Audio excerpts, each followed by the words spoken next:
Bismillahirrahmanirrahim. Assalamualaikum warahmatullahi wabarakatuh. Alhamdulillahilladzi an'ama alaina bi ni'matil imani wal islam. Asyhadu an la ilaha illallah wahdahu la syarikalah wa asyhadu anna Muhammadan abduhu wa rasuluh.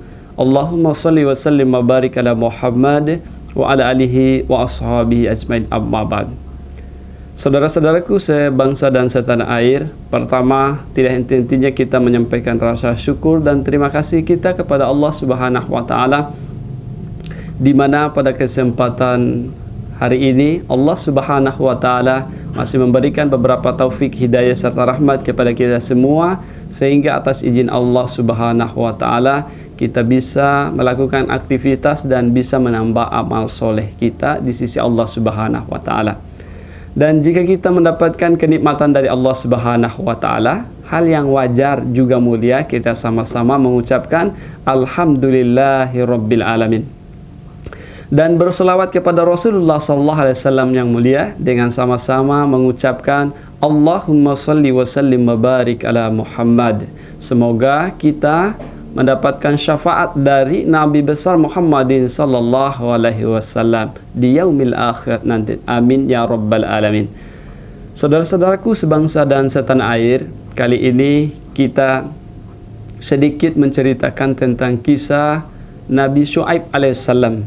Kalau kita ingat atau menyebut Nabi Syuaib, maka kita akan terbayang tiga hal di kaum Nabi Syuaib. Apa saja itu? Yang pertama, mereka terbiasa mengurangi takaran dan timbangan. Yang kedua, mereka juga punya kebiasaan yang tidak sesuai dengan ajaran agama kita, yaitu merampok.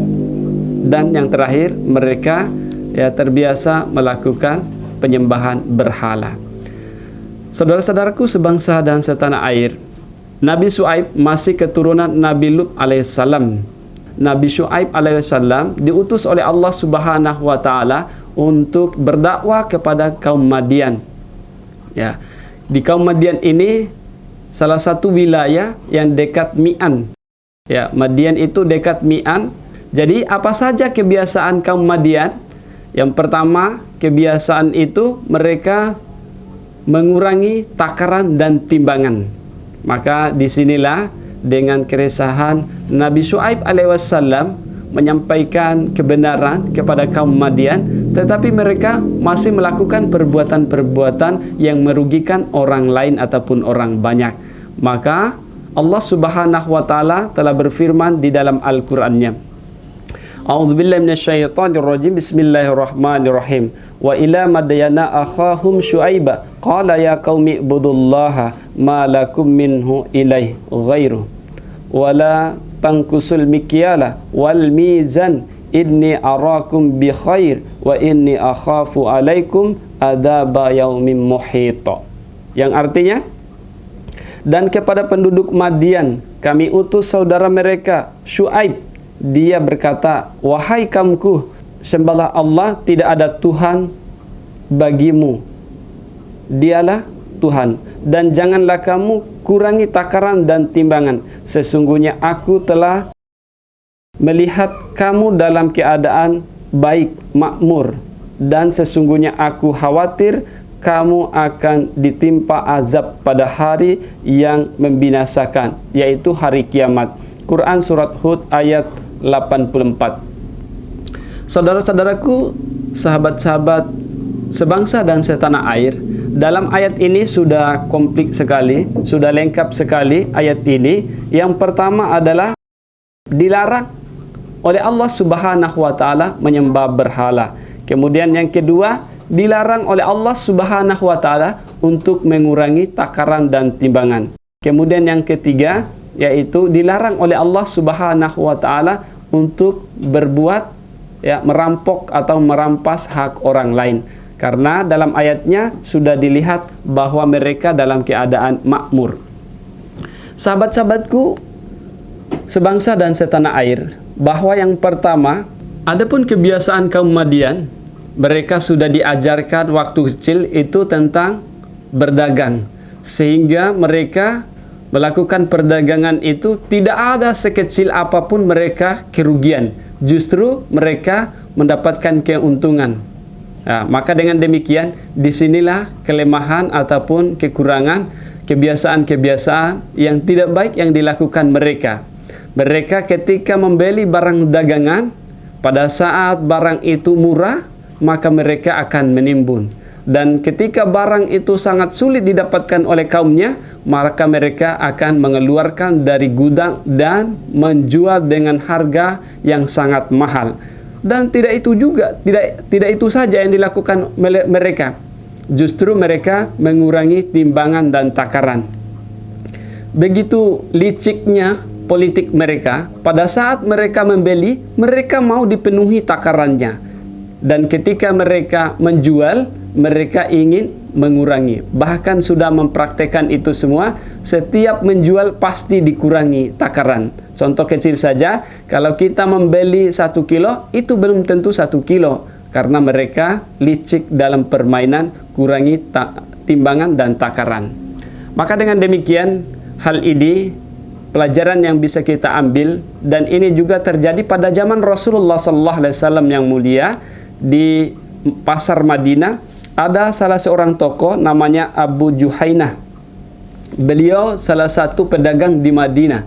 Ya, beliau juga punya kebiasaan yang tidak baik ketika berjualan di Madinah. Dan di Madinah itu mereka sudah terbiasa melakukan kecurangan. Dan kebiasaan seorang laki-laki tadi, ketika beliau membeli barang menggunakan takaran yang besar, dan ketika menjual barangnya menggunakan takaran yang kecil. Inilah yang sangat merugikan orang banyak, dan harta yang didapat dengan cara ini tentu tidak berkah di sisi Allah Subhanahu wa taala. Kemudian berikutnya, kebiasaan kaum Madian, mereka juga terbiasa hidup malas, sehingga banyak muncul perampok pada saat kaum Madian.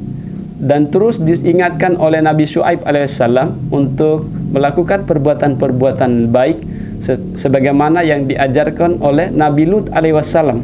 Tetapi mereka masih melakukan hal demikian, sehingga antara kampung Syam dengan Hijaz, mereka selalu standby di situ. Dan ketika pada saat itu ada orang-orang yang lewat yang mau ke rumah Nabi Syuaib alaihissalam, mereka selalu menghalangi. Bahkan mereka ambil barangnya, dan ketika orang tidak mau melepaskan barangnya atau menyerahkan barangnya, mereka langsung membunuh. Dan tidak itu juga yang dilakukan mereka, tetapi mereka selalu mencaci maki, selalu memberikan bahasa-bahasa yang tidak baik terhadap kaum-kaum ketika ada kaumnya ataupun orang yang ke rumah Nabi Syuaib alaihissalam. Maka dengan demikian, saudara-saudaraku sebangsa dan setanah air, hal demikian itu dilarang dalam agama kita. Karena sifat malas ini sifat yang dimiliki oleh syaitan. Semoga kita selalu menjauhinya, dan semoga kita selalu rajin untuk melaksanakan ketaatan dan beribadah kepada Allah Subhanahu wa taala. Karena malas dan timbulnya merampok ini adalah mengambil harta orang lain secara paksa, itu tentu dilarang dalam agama kita. Kemudian yang terakhir, yaitu kebiasaan menyembah berhala. Di kaum Madian ini, mereka walaupun ada bekas kebiasaan ketaatan kepada Allah Subhanahu wa taala di zaman Nabi Lut, tetapi setelah wafatnya Nabi Lut alaihissalam, mereka senang melakukan perbuatan dosa dan maksiat. Bahkan setiap rumah mereka ada patung-patung yang mereka sembah. Ketika Nabi Syuaib alaihissalam mengajak untuk menyembah kepada Allah Subhanahu wa taala, mereka tidak mau. Kenapa alasannya? Karena mereka tidak melihat langsung bahwa Allah itu ada. Bahkan mereka ketika diajak oleh Nabi Syuaib alaihissalam, mereka mengeluarkan bahasa-bahasa cacian. Bahkan ketika di Madian, beliau sudah tidak mampu lagi berdakwah. Beliau Nabi Syuaib alaihissalam pindah ke daerah Ashabul Aika. Di sana lagi beliau menghadapi orang yang sangat luar biasa keras kepala, dan pada saat itu diajak untuk melakukan ketaatan kepada Allah Subhanahu wa taala, tidak mau juga. Akhirnya Nabi Syuaib alaihissalam dengan pengikutnya tinggalkan wilayah Ashabul Aika, Setelah beliau meninggalkan kaumnya, Allah, atas izin Allah Subhanahu wa taala, turunlah awan, dan awan itu bergulung-gulung menghampiri kaum Ashabul Aikah. Setelah itu awan menimbulkan hawa panas dan mereka kepanasan ingin mencari udara segar atau yang dingin.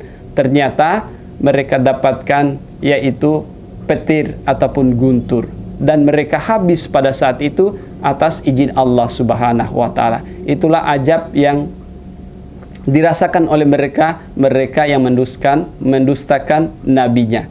Setelah berikutnya Nabi Syuaib alaihissalam kembali lagi kepada kaum Madian untuk mengajak melakukan ketaatan dan beribadah kepada Allah Subhanahu wa taala. Ternyata mereka masih menyembah kepada berhala-berhala mereka. Ternyata mereka masih melakukan perlawanan, bahkan mereka tidak mau. Dan ketika Nabi Syuaib alaihissalam menceritakan tentang kejadian yang ada di Ashabul Aikah dengan kejadian awan tadi, bahkan guntur tadi menghabiskan kaum Ashabul Aikah, mereka juga tidak mempak juga. Bahkan mereka menyampaikan kepada Nabi Syuaib alaihissalam, sesungguhnya kejadian itu bukan karena kamu dan bukan karena Tuhanmu. Itu adalah kejadian alam. Kalau memang hal demikian benar dari dirimu ataupun dari Tuhanmu, maka kami mau merasakan hal demikian. Akhirnya atas izin Allah Subhanahu wa taala, sekali guntur ataupun sekali sambar, mereka semua habis, tidak ada satupun yang tersisa. Itulah azab yang diturunkan oleh Allah Subhanahu wa taala kepada kaum Madian karena tidak taat kepada nabinya. Sahabat-sahabatku sebangsa dan setanah air, demikian kutum singkat yang bisa saya sampaikan pada kesempatan ini. Mudah-mudahan bermanfaat bagi diri saya pribadi dan kita semua. Sebelum saya tutup, ada sebuah pantun. Burung nuri, burung cendrawasih, burung merpati, burung kasuari. Itulah nama-nama burung. Terima kasih atas perhatiannya. Mohon maaf atas segala kekurangan. Assalamualaikum warahmatullahi wabarakatuh.